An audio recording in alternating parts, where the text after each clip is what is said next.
Amen. Amen. Donc vous pouvez vous asseoir. Donc, chers amis, nous sommes au sabbat de la nouvelle lune. La nouvelle lune qui doit accoucher le 11e mois de Dieu, appelé le mois de Shebat. Ça veut dire que demain sera encore la pénombre. Et après-demain sera le premier jour de ce 11e mois. Ce qui me réjouit, ce qui m'enchante, est que le 1er janvier 2025 coïncide avec le premier jour du 11e mois de Dieu, appelé le mois de Shebat. Lorsque Dieu dit qu'il est au premier jour d'un de ces mois, et que Satan aussi dit qu'il est au premier jour d'un de ces mois, vous devez savoir qu'il y a guerre. Alléluia. Amen. Ça veut dire quoi? Il y a la guerre entre janvier et Shebat de Dieu. Janvier qui est pour Janus et Shebat qui est pour Dieu. Alors, entre les deux mois, entre janvier et Shebat, qui emportera la victoire? C'est Dieu qui emporte la victoire. C'est pourquoi janvier 2025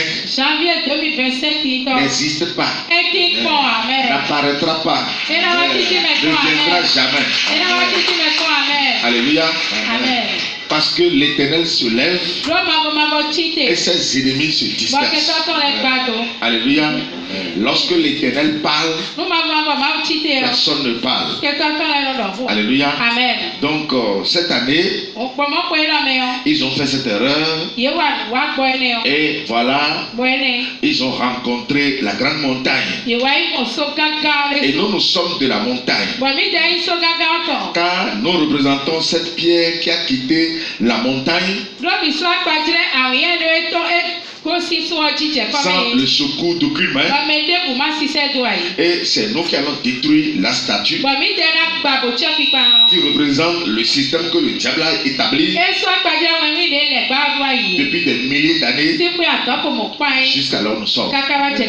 Alléluia. Amen. C'est pourquoi nous n'aurons jamais d'amis dans le monde. Mais ce que nous savons, c'est quoi? La victoire est proche. Tiens celui qui est à côté de toi. La victoire est proche. Parce que le fondement de la victoire a été déjà posé. Ce fondement est notre Seigneur Jésus-Christ. Et étant totalement bâti sur lui, nous ne serons jamais renversés. Nous sommes cette maison qui a été bâtie sur lui. Et nous sommes d'accord que les vents vont se lever. Les torrents vont se lever contre nous. Mais nous ne serons jamais détruits. Alléluia. Donc tu dois avoir cette conviction-là. C'est pourquoi aujourd'hui, nous allons vous amener tout doucement à comprendre encore votre identité. Parce que si vous existez et que vous ne savez pas ce que vous êtes, celui qui vous connaît plus que vous peut encore venir vous tromper. Alléluia. Amen. Je reprends. Si vous existez et que vous ne vous connaissez pas profondément, vous ne savez pas ce que vous êtes, vous ne savez pas ce que vous représentez, quelqu'un qui vous connaît plus que vous peut encore venir vous tromper. C'est pourquoi dans le livre de Galates 4, la parole dit: aussi longtemps que l'héritier sera enfant, il ne diffère en rien d'un esclave. Alléluia. Amen. Lis-moi ça rapidement. Galates 4, verset 1 à 2. Ah, aussi longtemps que l'héritier est enfant, je dis qu'il ne diffère rien d'un esclave, quoi qu'il soit le maître de tout. Mais il est sous des tuteurs et des administrateurs jusqu'au temps marqué par le Père. Alléluia. Amen. Lorsque vous ne connaissez pas qui vous êtes, mais vous serez soumis à des tuteurs, à des administrateurs, alors que vous avez été créé pour dominer sur tout pouvoir, le pouvoir des serpents, des scorpions, sur toute la puissance de l'ennemi, et rien ne pourra vous nuire. Chers amis, nous sommes à un moment où c'est les ténèbres aujourd'hui qui couvrent la terre. Et dans ces moments, la Bible nous dit que le Seigneur reviendra. Donc si nous ne sommes pas vigilants, si nous ne parvenons pas à nous connaître, nous allons dormir comme le monde. Mais notre Seigneur nous a déjà donné les grands avertissements. C'est pourquoi le fléau qui va frapper le monde ne nous frappera jamais. Lorsque vous incarnez cette vigilance, avant que le malheur n'arrive, vous vous serez déjà au courant. Alléluia. Amen. Je vais demander à mon frère de me lire le livre de Jean 3. À partir du verset 1er, pour que tu puisses comprendre qui es-tu véritablement. Alléluia. Amen. Lorsque Dieu va vous faire connaître, ou bien lorsque Dieu va se révéler à vous, et va vous révéler vous-même à vous-même, alléluia, amen. Vous devez rester là où Dieu vous a mis. Le monde a son champ d'action. L'enfant de Dieu a aussi son champ d'action. Lorsque vous ne vous connaissez pas et que vous voulez vous mélanger avec le monde, amen, vous allez souffrir. Alléluia. Lis-moi ça rapidement. Jean 3, partie verset 1er. Mais il y eut un homme d'entre les pharisiens nommé Nicodème, un chef des Juifs, qui vint lui auprès de Jésus de nuit et lui dit: Rabbi, nous savons que tu es un docteur venu de Dieu, car personne ne peut faire ce miracle que tu fais si Dieu n'est avec lui. Amen. Amen. C'est vrai. Jésus est venu de Dieu. Et Jésus est Dieu. Alléluia. Amen. Mais la déclaration que Nicodème donne ici, c'est une déclaration qui a rapport à autre chose dans sa vie.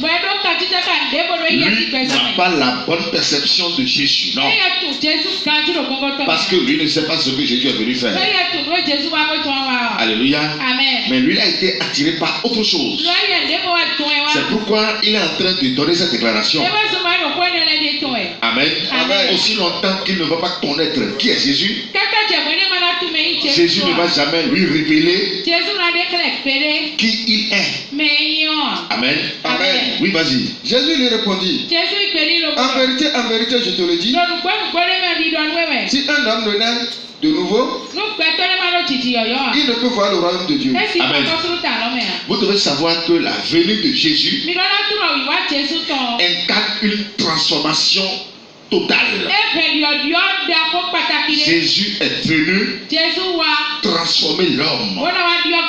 L'homme ne peut plus rester comme il était auparavant. Parce qu'avant Jésus, l'homme ne répondait plus aux aspirations de Dieu. Alléluia. L'homme avait quitté le forum. L'homme avait quitté le principe de Dieu. L'homme était totalement opposé à Dieu. Consciemment ou inconsciemment. Alléluia. Donc quand on parle de Jésus, on parle de cette transformation qui doit s'opérer en l'homme, et c'est obligatoire. Alléluia. Amen. Ce n'est pas de façon facultative. Non. La croyance en Jésus s'impose à toute l'humanité. Que tu sois shintoïste, que tu sois américain, que tu sois africain, que tu sois tout ce que tu veux, quelle que soit ta race, quel que soit ce que tu es, quelle que soit ta confession religieuse, lorsque Jésus est venu, vous devez savoir que toutes les confessions religieuses doivent se taire. Et le monde entier doit venir à lui. Parce que c'est lui Dieu, créateur du ciel et de la terre. Amen. C'est lui qui est venu. Amen. Amen. Pour amener cette correction à l'humanité entière. Autrement dit, après Jésus, alors nous sommes, on ne doit plus constater une autre adoration contraire à l'adoration de Jésus-Christ. Alléluia. Amen. Celui qui est dans une autre adoration, qui ne répond pas à celle que Jésus a amenée, celui-là doit savoir qu'il a refusé la transformation que Jésus nous a apportée. Et lorsque vous refusez cette transformation, vous refusez la vie, vous refusez la guérison, vous refusez la richesse, vous refusez tout le bonheur possible dont l'homme a besoin pour vivre heureux sur cette terre.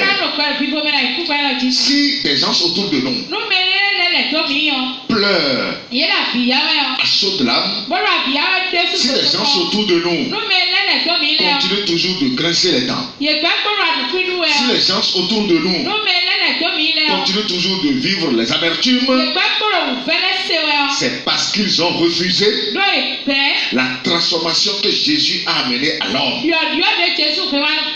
Alléluia. Amen. Si vous ne vous laissez pas transformer selon le principe Jésus-Christ, vous ne pouvez jamais bénéficier non seulement de la place qu'il est allé nous préparer auprès du Père, vous n'allez pas aussi bénéficier de la paix accordée à cette place. Parce que la place que le monde était avant que Jésus-Christ ne vienne, c'est une place qui nous accorde la mort, qui a détruit totalement l'homme.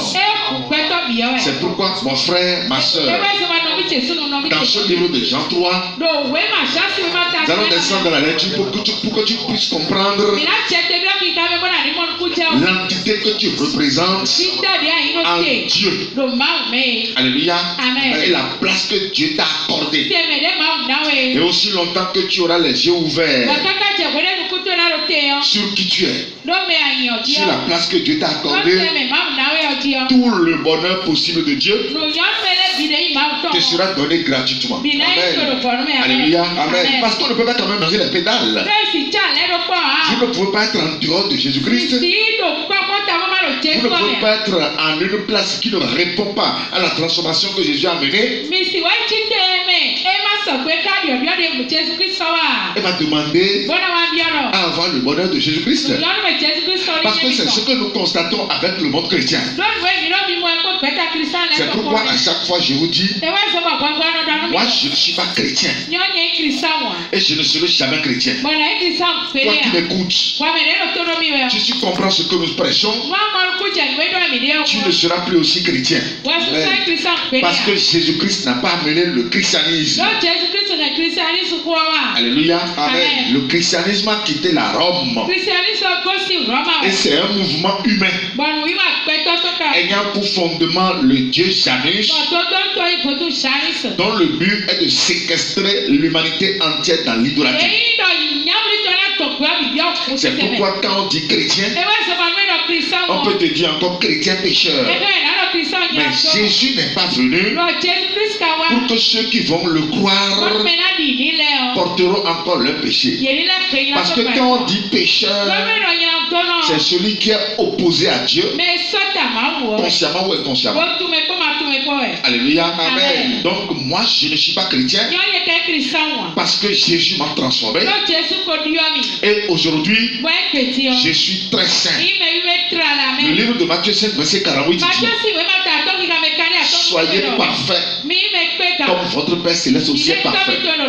Donc il ne doit pas y avoir de différence entre mon Dieu, en qui je crois, surtout sur le plan spirituel. Il ne peut pas y avoir de différence entre mon Dieu que j'incarne et moi-même qui dois venger son nom. Si mon Dieu est très saint, je dois être aussi très saint. Mais si mon Dieu est très saint et que je suis pécheur, ça veut dire que entre moi et lui, il y a des phasages. Il n'y a pas de correspondance. Alors que l'homme a été créé à l'image et à la ressemblance de Dieu. Autrement dit, dès le départ, Dieu n'avait pas créé de séparation entre lui et l'homme. Alléluia. Amen. Quand on voit Dieu, on voit l'homme. Quand on voit l'homme, c'est Dieu qu'on voit. Parce que l'homme est la représentation légale de Dieu sur la terre. Alléluia. Donc c'est ça qu'on va t'amener aujourd'hui à comprendre. Si tu te regardes, tu dois savoir que tu es la représentation légale de Dieu. Et lorsque vous représentez le divin sur la terre, vous devez savoir que vous êtes une entité spirituelle. Vous n'êtes pas une entité charnelle. Et si je suis une entité spirituelle, ça veut dire que je suis l'Esprit de Dieu debout. Si je suis l'Esprit de Dieu debout, je dois savoir où est-ce que je dois mettre mes pas et qu'est-ce que je suis amené à faire sur la terre. Parce que l'esprit ne peut jamais se comporter comme la chair. La chair a sa manière de vivre, a sa manière de voir les choses, a sa manière de se comporter, a sa manière de se diriger. Mais l'esprit, alléluia, amen, connaît aussi ce qu'il doit faire, comment il doit se comporter pour vivre heureux sur la terre. Alléluia, amen. Descends dans la lecture. Jésus lui répondit: oui.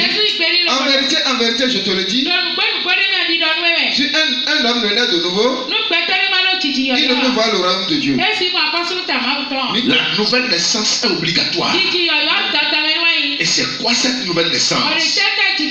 La naissance que nos parents nous ont donnée est appelée la petite naissance. La naissance de la chair.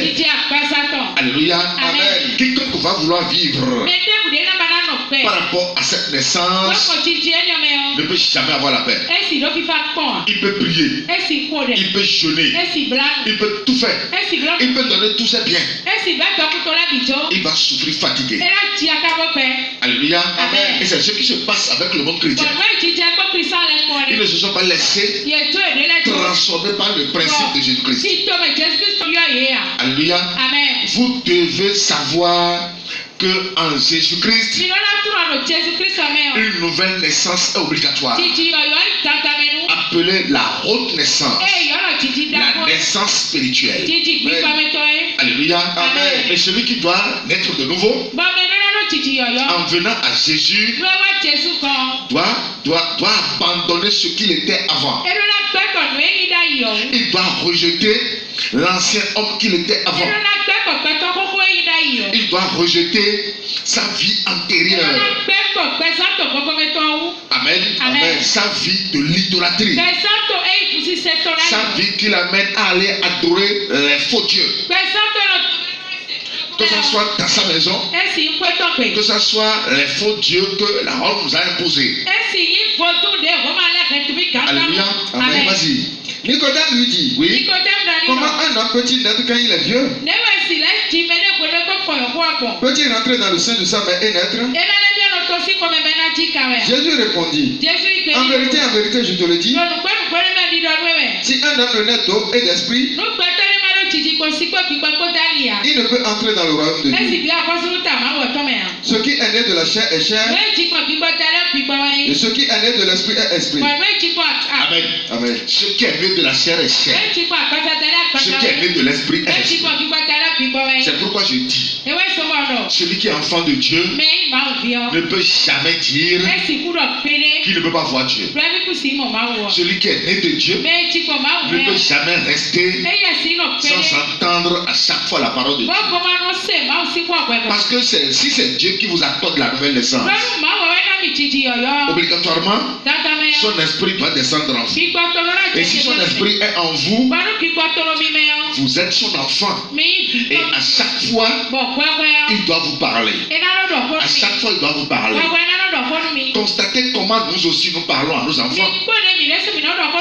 En tant que parents, regardez combien de fois dans une journée, une mère ou un père parle à son enfant. Alléluia. Amen. Surtout que si nous sommes ensemble avec les enfants, regardez comment nous parlons avec eux. Si nous parlons avec eux aujourd'hui, cela ne nous empêche jamais de parler encore avec eux demain. Ça veut dire que si tu es enfant de Dieu, frère, Amen, Dieu doit te parler à chaque fois. Tu dois écouter la voix de Dieu à chaque fois. Chaque jour que Dieu fait, tu dois écouter la voix de Dieu.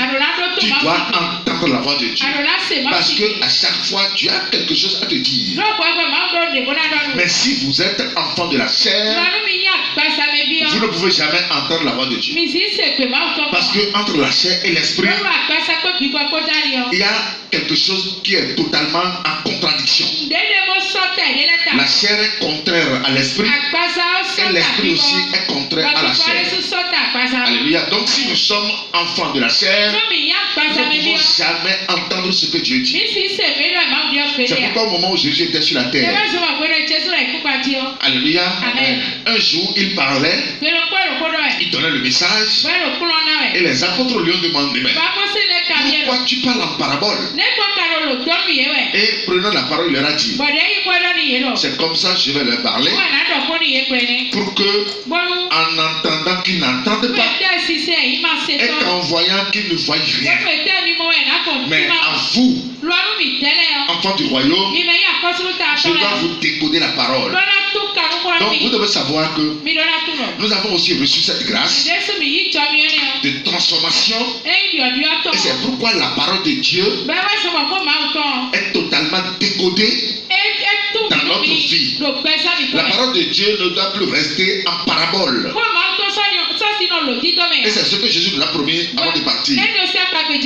Alléluia. Amen. Il dit, il est avantageux pour vous que je m'en aille. Parce que si je ne m'en vais pas, le consolateur ne viendra pas. Et lorsque je vais vous envoyer le consolateur, il va encore vous décoder beaucoup de choses.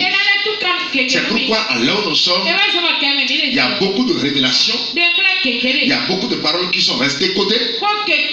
Et que, au travers de l'Esprit de Dieu, aujourd'hui nous avons la clairvoyance. Alléluia. Donc tu dois savoir que à partir de cette clairvoyance, tu ne peux plus rester comme un païen. Parce que l'enfant de Dieu n'a jamais le cœur troublé. Rien ne trouble le cœur à l'enfant de Dieu. Alléluia. Amen. Oui, vas-y. Ce qui est né de la chair est chair, oui. Et ce qui est né de l'esprit est esprit. Ne t'étonne pas que je t'ai dit, il faut que vous naissiez de nouveau. Le vent souffle, il veut, et tu en entends le bruit. Mais tu ne sais d'où il vient, ni où il va. Il en est ainsi de tout homme qui est né de l'esprit. Amen. Donc vous devez savoir que, autant que nous sommes ici, nous sommes des enfants de Dieu.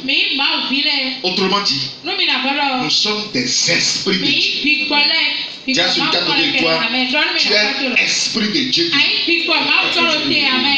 Alléluia. Amen. Vous ne devez pas vous voir dans la chair.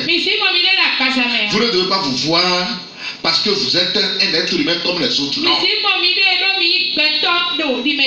Alléluia. Amen. Dans la maison de ton père, dans la maison de ta mère, ce qui va se passer sur les autres, les fléaux qui vont s'abattre sur les autres, ne va jamais s'abattre sur toi. Pourquoi? Ils ont la même chair humaine avec toi.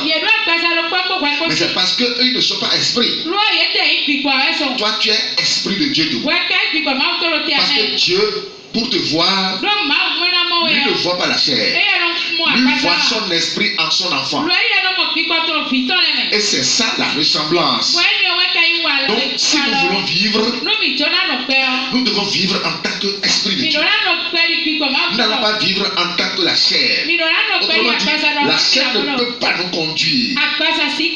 Alléluia. La chair ne peut pas nous donner des orientations.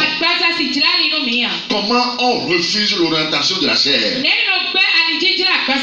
À chaque fois, quand tu te lèves le matin, tu dois te poser la question à toi-même, en tant qu'esprit de Dieu.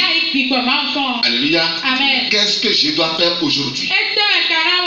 En tant qu'esprit de Dieu, quelle est la volonté de Dieu? Parce que la volonté de Dieu, dans les cieux, doit être faite aussi dans ta vie. Alléluia. C'est quoi la volonté de Dieu? C'est pourquoi nous n'utilisons pas les mêmes noms donnés au jour par la papauté. Aujourd'hui, esprit de l'Éternel. Aujourd'hui n'est pas lundi. Autrement dit, je ne peux pas rester dans la volonté de lundi. Lundi a sa volonté. L'esprit de l'Éternel a sa volonté. Demain sera encore la pénombre, qui sera conduit encore par l'esprit de l'Éternel. C'est encore la volonté de l'esprit de l'Éternel. Demain qui sera mardi pour le monde ne va pas nous conduire, parce que mardi aussi aura sa volonté. Qui me suit vraiment? Après demain sera esprit de crainte. Parce que tous les jours qui passent, chaque jour qui passe, nous amène à savoir la volonté de Dieu. Et c'est comme ça l'esprit de Dieu doit se manifester. L'esprit de Dieu ne doit pas se manifester comme se manifeste la chair. Alléluia. Donc à chaque fois que tu te lèves pour bénéficier de tous les avantages que Dieu nous a donnés, tu dois chercher à comprendre ce qui doit réjouir Dieu en ce jour même. Parce que quand l'esprit de Dieu est en toi, tu dois savoir que tu es Dieu et fils de Dieu. Alléluia. Donc toi tu ne peux pas te lever et te laisser conduire par la chair. Parce que lorsque c'est la chair qui vous conduit, rapidement vous allez commencer par avoir des inquiétudes. De quoi serons-nous vêtus? Que mangerons-nous? Que boirons-nous? Tu vas commencer par avoir ces inquiétudes. Celui qui le matin se lève, amen, et qui a ces soucis dans sa vie, doit savoir qu'il est en train d'être contrôlé par la chair. Et la chair, dans ce cas d'espèce, représente le diable. Si vous vous laissez conduire ainsi, vous n'êtes pas vigilant. Alléluia. Vous n'êtes pas vigilant, vous n'êtes pas habile. Parce que la vigilance ici doit nous amener à savoir qui nous sommes. Amen. Doit nous amener aussi à connaître notre parent unique que nous avons. Alléluia. Notre parent unique que nous avons, c'est Dieu. C'est lui qui est notre Père, notre Mère. Et il est tout pour nous sur le plan spirituel. C'est pourquoi le matin, lorsque tu te réveilles, tu ne dois pas avoir le souci que le monde a souvent l'habitude de développer. Parce que toi tu n'es pas comme le monde. C'est vrai, tu es dans le monde, mais tu n'es pas du monde. Si toi tu te lèves, toi tu dois penser aux choses de Dieu. Alléluia. Toi tu ne dois pas te laisser, amen, saisi par les inquiétudes ou bien les soucis que la chair développe en nous. Parce que la chair est toujours prête à développer ses soucis en nous. Et lorsque vous êtes saisi de cette manière, vous ne pouvez plus voir Dieu en ce jour-là. Jamais. Ça veut dire que la journée est totalement renversée dans votre vie. La journée, cette journée ne va plus se suffire dans votre vie. Cette journée a été renversée. Et lorsque vous vous laissez, amen, vivre au quotidien dans ce principe renversé, mais vous allez manquer de tout. Qui me suit vraiment? Alléluia. Vous allez manquer de tout. Le psalmiste a dit, David a dit, l'Éternel est mon berger et je ne manquerai de rien. Ça veut dire que quand il se réveille le matin, il pense toujours à Dieu. Et comme Dieu ne manque de rien, lui aussi sait qu'il ne manquera de rien. Alléluia. Amen. Aujourd'hui, tu as pensé à quoi? Amen. Demain, tu vas penser à quoi? Après demain, tu vas penser à quoi? Ne pense jamais à la chair. Quand tu te réveilles le matin, ne pense jamais à la chair. Jamais. Parce que ce n'est pas toi qui t'es créé. Il faut penser plutôt à ce que tu dois faire à Dieu. Alléluia. Lorsque tu es comme ça, les portes s'ouvrent d'elles-mêmes. Amen. Les portes ne seront plus jamais fermées sur toi. C'est pourquoi tu dois être vigilant. Celui qui n'est pas vigilant, jusqu'à ce niveau-là, il doit savoir que le diable, étant très intelligent, étant très rusé, amen, il peut encore vous dompter sans que vous le sachiez. Alors nous sommes. Pourquoi les chrétiens, la vie a vu? Pourquoi les chrétiens ne comprennent rien? Il y a déjà des années, nous avions prêché que la Noël est une fête satanique. Janvier est une célébration satanique. Et les gens nous avaient combattu. Les gens avaient refusé. Amen. Mais qu'est-ce que nous voyons aujourd'hui? Amen. Ceux-là qui avaient refusé. Parce que je crois que 5 ans passés, nous étions sur Sika TV. Alléluia. Amen. Et le pasteur qui était en face de moi était totalement opposé à ce que je disais. Parce que selon lui, la Noël est une fête biblique. Que les enfants de Dieu, ceux qui priaient au nom de Jésus-Christ, doivent célébrer. Ils doivent célébrer aussi janvier. Amen. Et étant retourné sur sa paroisse, son patron a publié un peu partout que nous sommes des antéchrists. Et a ordonné à tous ces fidèles de célébrer la Noël et la fête de janvier. Amen. Aujourd'hui, ce patron n'est plus là. Aujourd'hui, cette obédience, cette confession religieuse est encore tombée d'accord avec tout ce que nous avions prêché. Et ceci aujourd'hui déclare que janvier est une fête satanique. Alléluia. C'est pourquoi toi qui m'écoutes, tu dois savoir que la vigilance est obligatoire. Ce qui est devant nous, que la papauté a programmé, ne vient pas de notre Dieu. Amen. J'ai entendu beaucoup de choses sur les réseaux sociaux, mais qui me font rire. Parce que je me dis, mais est-ce que le diable a le pouvoir de percer les yeux à l'être humain jusqu'à ce niveau? Amen. Mais si vous vous laissez conduire par la chair, c'est comme ça on déraisonne.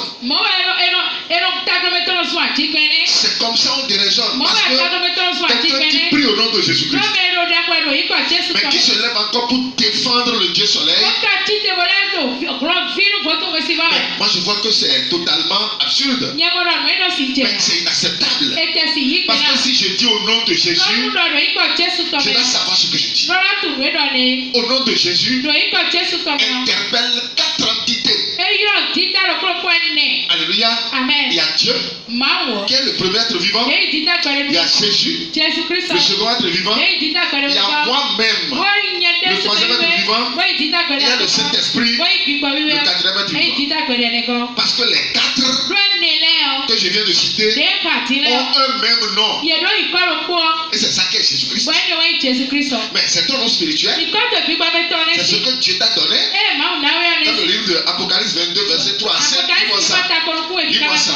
Alléluia. Donc si je dis au nom de Jésus, j'invoque mon nom sur le plan spirituel. J'invoque le nom de Dieu sur le plan spirituel. J'invoque le nom de Jésus sur le plan spirituel. J'invoque le nom du Saint-Esprit sur le plan spirituel. Donc au nom de Jésus, n'est pas un nom vulgaire. C'est le nom devant lequel tout genou doit fléchir. Dans les cieux, sur la terre, sous la terre, sur les mers et sur les mers. Comment je peux porter un tel nom et va encore souffrir? Parce que la vie des chrétiens nous amène à dire ce que nous sommes en train de dire. Alléluia. Normalement, si ces églises comprennent véritablement ce que Dieu enseigne, le 31 décembre, demain là, ces églises ne doivent pas ouvrir leurs portes pendant la nuit pour dire que c'est le réveillon. Réveillon de qui? Réveillon de quoi? Mais le Dieu céleste ne veut pas être en train de célébrer de célébrer son honneur. Et nous serons présents. Pour faire quoi? Nous célébrons qui? Dieu ou bien maman? Alléluia. Celui qui dit au nom de Jésus-Christ, normalement est censé célébrer Jésus-Christ. Et pour célébrer Jésus-Christ, nous connaissons les fêtes qu'il nous a programmées. Amen. Jésus ne nous a jamais programmé Noël et janvier. Lis-moi d'abord, oui. Apocalypse 22, verset 3 à 4. Oui. Il n'y aura plus d'anathème.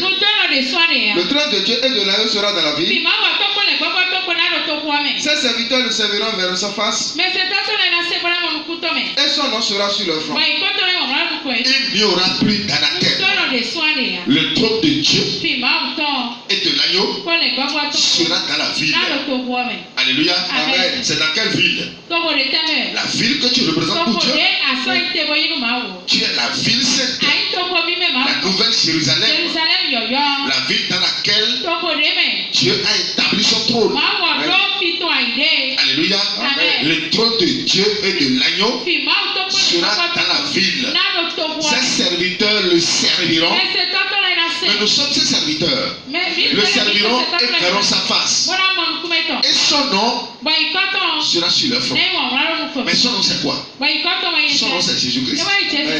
Son statut, il est très saint. Il n'est pas chrétien. Alléluia. Amen. Donc c'est pourquoi je te dis, le nom qu'il t'a donné sur le plan spirituel, en tant que troisième être vivant, Amen. Tu es Jésus-Christ. Ça veut dire que quand tu pries au nom de Jésus, tu invoques toi-même. Amen. Oui, vas-y. C'est bon. Amen. Amen. Donc nous devons savoir que la célébration qui est devant nous ne nous appartient pas. Tiens celui qui est à côté de toi. La célébration mondaine païenne qui est devant toi ne t'appartient pas. Alléluia. Amen. Qu'est-ce qui se passe le 31 décembre? Amen. Devant ce fétiche à Rome. Ce fétiche nommé Janus. Le calendrier grégorien solaire. Ce calendrier dans lequel nous avons les 12 signes du zodiaque. À partir du bélier, taureau, jusqu'à poisson. Vous devez savoir que c'est des signes de la divination. Amen. Les signes de la haute programmation.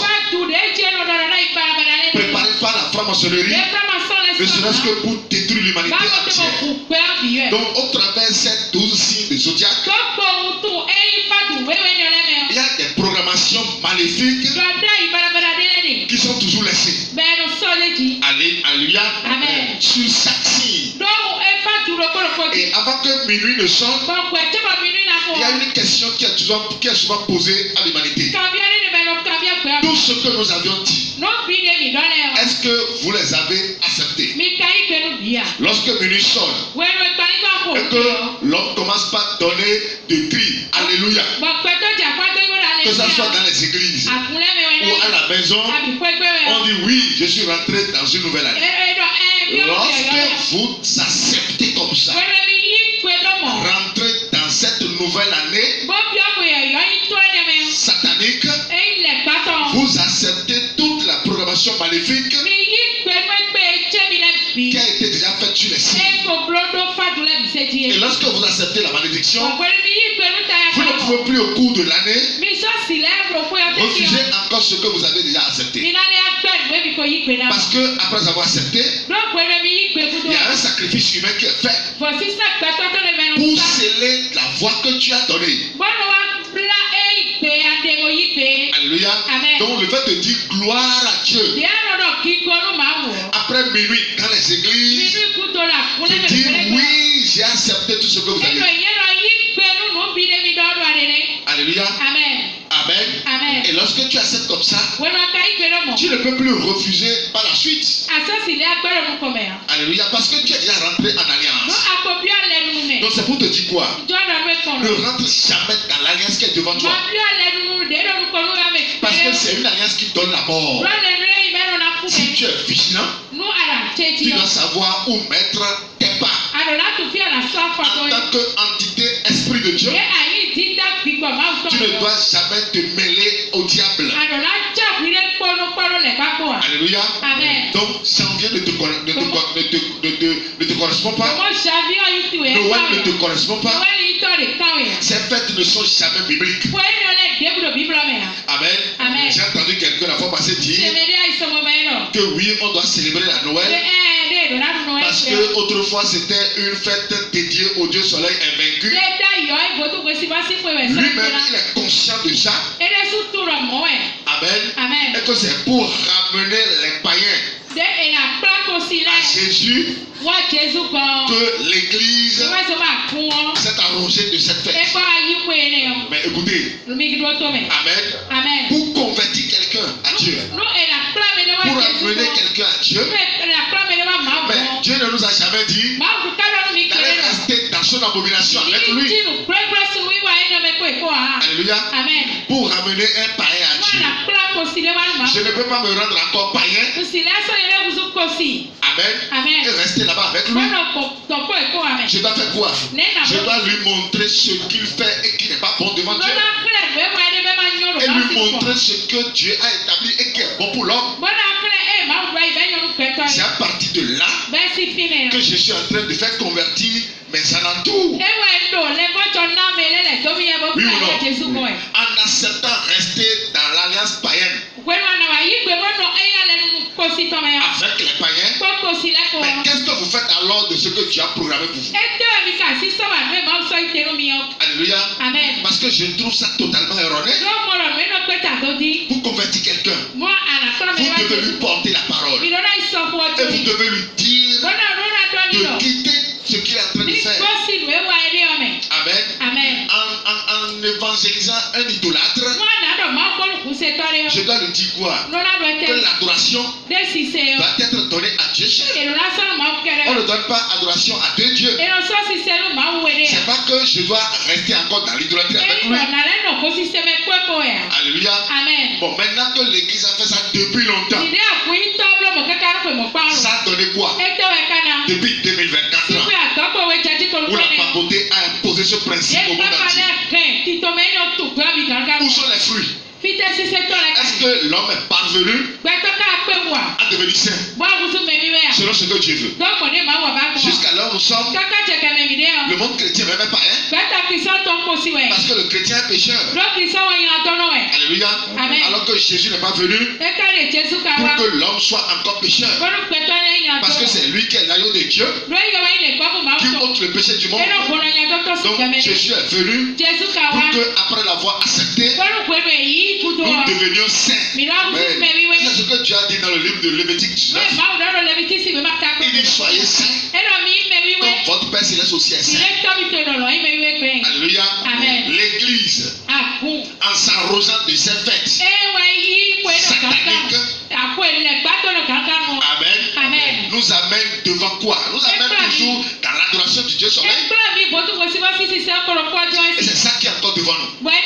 C'est pourquoi mon frère, ma soeur, tu dois faire attention. Parce que le Dieu que nous adorons, il est un Dieu extrêmement jaloux. Amen. Qui ne laisse jamais ses enfants commettre de l'idolâtrie et de revenir encore à lui.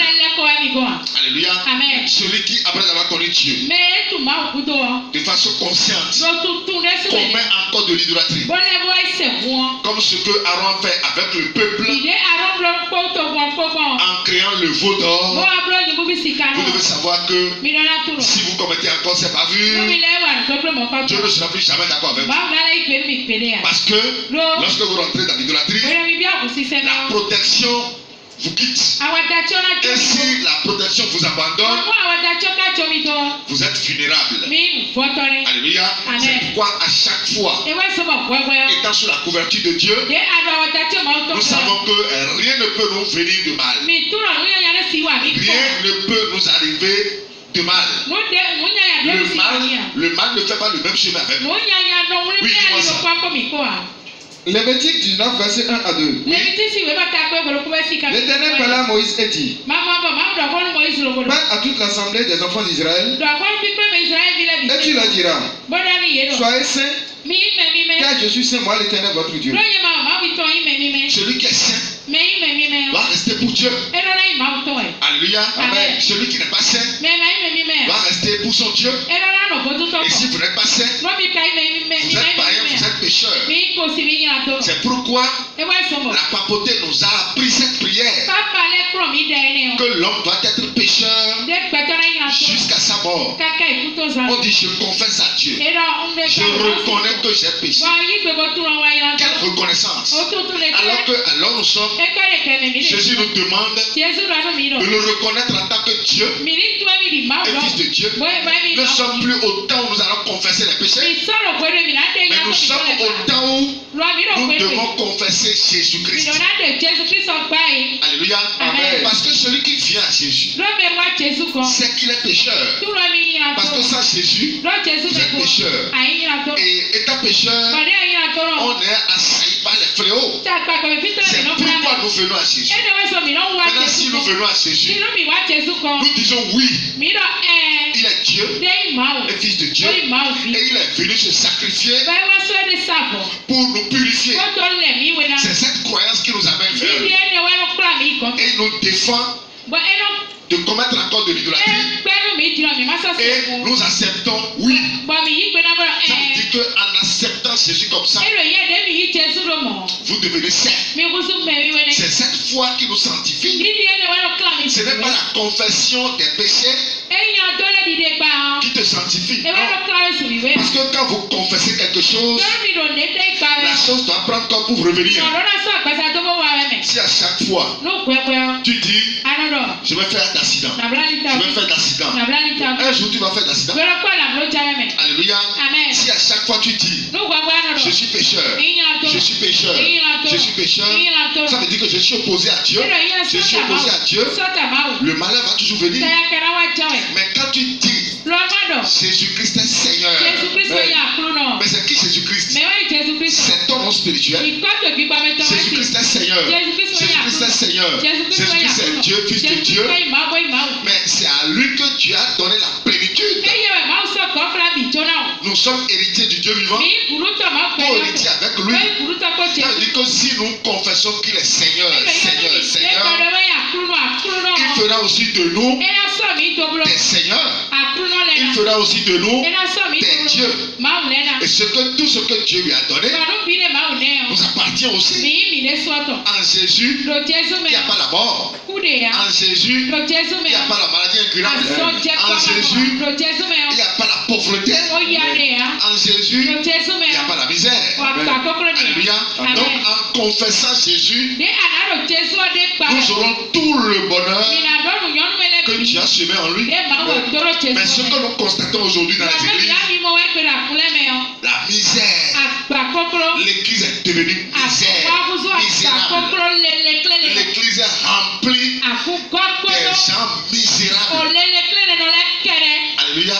Mais c'est comme ça. Mais ça ne va pas se passer ici. Tiens celui qui est à côté de toi. Tu es plus riche que le monde.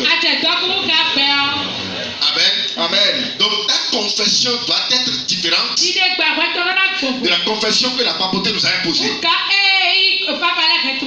Parce que, sachant ce que Dieu est venu faire, la Rome ne veut jamais que le monde soit délié. Romains 10, 9 à 10. Romains 10, verset 9 à 10. Oui. Si tu confesses de ta bouche le Seigneur Jésus, mais c'est ce que Paul a écrit. Si tu confesses de ta bouche le Seigneur Jésus, c'est différent de si tu confesses tes péchés. La prière qui dit je confesse à Dieu Tout-Puissant. Je reconnais devant mes frères que j'ai péché. En pensée, en parole, par action, par omission. Oui, j'ai vraiment péché. Mais cette prière qui était où? Amen. Donnez-moi son verset biblique. C'est une parole montée de toutes pièces que la Rome a mis dans ta bouche pour te détruire. Parce que si ça vient de toi-même, parce que c'est le trop-plein du cœur qui fait déborder par la bouche. Si la parole, la malédiction sort de ta propre bouche, ça veut dire que c'est toi-même qui t'es condamné. Alléluia. Amen. Et nous n'allons plus jamais nous condamner au nom de Jésus-Christ. Parce que Jésus-Christ a dit il n'y aura plus d'anathème. Il n'y aura plus d'anathème, veut dire quoi? Il n'y aura plus de maudit. Il n'y aura plus de pécheur. Parce que c'est le pécheur qui est maudit. C'est le pécheur qui est anathème. Il n'y aura plus d'anathème. C'est ce que la Bible a dit. Alléluia. Amen. Mais la papauté a dit quoi? Il va y avoir d'anathème. C'est pourquoi on dit, c'est pourquoi on t'impose cette prière. Oui, j'ai vraiment péché. Alléluia. Amen. Et quand dans le même temps, on pose la question à ceux-là, quel est le péché que tu as fait? Il va dire, consciemment ou inconsciemment. Amen. Quel péché on fait? On ne peut pas savoir. Amen. Quand tu commets une faute, tu dois le savoir. Si tu ne fais rien, tu dois aussi le savoir. Alléluia. Amen. On prie avant de se coucher. Et très tôt le matin, on se lève. On se condamne encore. J'ai péché. Qu'est-ce que tu as fait dans le sommeil? Ou bien tu as interdit de dormir? Alléluia. Amen. J'ai prié avant de me coucher. D'accord. Maintenant, je me réveille très tôt le matin. Et je me lève, je me condamne encore. Que j'ai péché. Qu'est-ce que j'ai fait dans le sommeil? Même à un moment donné, il y a des gens qui ne se lèvent pas pendant la nuit pour uriner même une seule fois. Amen. Peut-être que si j'ai uriné, on peut dire que c'est ça la faute. Alléluia. Amen. Bon, maintenant on se lève encore le matin, on dit j'ai péché. Ne te condamne plus jamais. Ne te condamne plus jamais de cette manière. Amen. Amen. Parce que ceux qui se condamnent de cette manière, c'est ceux-là qu'on sacrifie en ces temps-ci à ce Dieu Janus. C'est pourquoi quand tu te condamnes, on t'appelle idiot utile. Mais tu ne seras pas idiot pour eux. Tiens sur le cas côté de toi, tu as l'image et la ressemblance de Dieu. Tu ne seras plus jamais idiot pour quelqu'un. Alléluia. Amen. Oui, lis-moi ça. Si tu confesses de ta bouche le Seigneur Jésus, et si tu crois dans ton cœur que Dieu l'a ressuscité des morts, tu seras sauvé. C'est comme ça on est sauvé. Si tu confesses de ta bouche le Seigneur Jésus, et si tu crois dans ton cœur que Dieu l'a ressuscité des morts, tu seras sauvé. Ce n'est pas si tu confesses tes péchés. Oh, je suis désolé. Alléluia. Amen. Je suis désolé. Parce que Jésus, tous nos péchés ont été déjà confessés sur lui. Et c'est ça qui représente la croix. Pourquoi on l'a condamné? Jésus n'a jamais péché. On l'a condamné parce que il a dit oui qu'il est Christ, le Fils du Dieu vivant. Donc tous nos péchés ont été confessés sur lui. Et c'est ça qui représente la croix. Et il est allé à la croix, oui ou non? Il a accepté la mort. Et le troisième jour, il est ressuscité. Il est allé enterrer nos péchés, enseveli nos péchés, et il est revenu glorieux. Il est revenu avec la vie. Parce que celui qui est pécheur, lui là, il est mort. Alléluia. Celui qui est pécheur, lui, il est mort. Mais Jésus n'est plus dans la tombe aujourd'hui. Il est dans la gloire. Et il vit éternellement. Donc je ne peux plus me considérer en tant que pécheur. Alléluia. C'est pourquoi en lui, tous les péchés vont me fuir. Alléluia. Amen. En lui, je suis très saint. Je ne serai plus jamais redevable à ce monde dans lequel nous sommes. C'est pourquoi Dieu nous donne la domination sur tous les esprits. Si tu confesses de ta bouche le Seigneur Jésus, et si tu crois dans ton cœur que Dieu l'a ressuscité des morts, tu seras sauvé. Mais tu as cette croyance, non? Tu ne peux pas avoir cette croyance et dans le même temps tu vas encore te dire je suis pécheur. C'est deux choses contradictoires. Confesser Jésus. Amen. Qu'il est Dieu, Fils de Dieu. Qu'il est mort et qu'il est ressuscité. Amen. Et en même temps dire que je suis pécheur. Mais il est mort pourquoi? Alléluia. Amen. Mais vous ne savez pas, la sentence du péché, c'est la mort. Hein? Le salaire du péché, c'est la mort. Si je dis je suis pécheur, ça veut dire que oui, je dois mourir. Si je dis je suis pécheur, ça veut dire que je dois mourir. Amen. Mais qu'est-ce que Jésus a fait? Lui, il a déjà accepté mourir. Et il a dominé encore sur la mort pour me donner la vie. Donc je ne peux plus jamais accepter que je suis pécheur parce que depuis que je suis né, je n'ai jamais péché. Amen. Cette naissance prend effet à partir de quoi? À partir du jour je rencontre Jésus le frère. Alléluia. Si je le rencontre, il va me donner la nouvelle naissance. Et c'est à partir de cette nouvelle naissance que j'existe. C'est pourquoi j'ai dit depuis que je suis né, je n'ai jamais péché. Je ne parle pas de la naissance charnelle, mais je parle de la naissance de l'Esprit de Dieu qui m'a été accordé parce que je crois que Jésus-Christ est Dieu, le Fils de Dieu. Alléluia. Donc à partir de cet instant, tu es imbattable. Personne ne peut plus t'attaquer, te gagner. Oui, vas-y. Car c'est en croyant du cœur qu'on parvient à la justice, et c'est en confessant de la bouche qu'on parvient au salut, selon ce que dit l'Écriture. Quiconque croit en lui ne sera point confus. Quiconque croit en lui ne sera point confus. Mais c'est tout, hein? Quelle croyance nous devons avoir pour avoir la vie? Ce n'est pas la croyance qui nous amène à confesser nos péchés. Non. Mais la croyance qui nous amène à savoir que Jésus-Christ est Dieu et Fils de Dieu. Et c'est ça qui nous donne la vie. Amen. Et lorsque vous avez la vie de cette manière, personne ne pourra plus s'approcher de vous. Alléluia. Dis à celui qui est à côté de toi, tu es le très saint de Jésus-Christ. Et tu ne mourras plus jamais. Dis-le lui encore. Tu es le très saint de Jésus-Christ. Et tu ne vas plus jamais adorer le diable. Dis-le-lui encore, tu es le très saint de Jésus-Christ. Et tu domines sur le monde. Tu es le très saint de Jésus-Christ. Et toute la création se soumet à toi.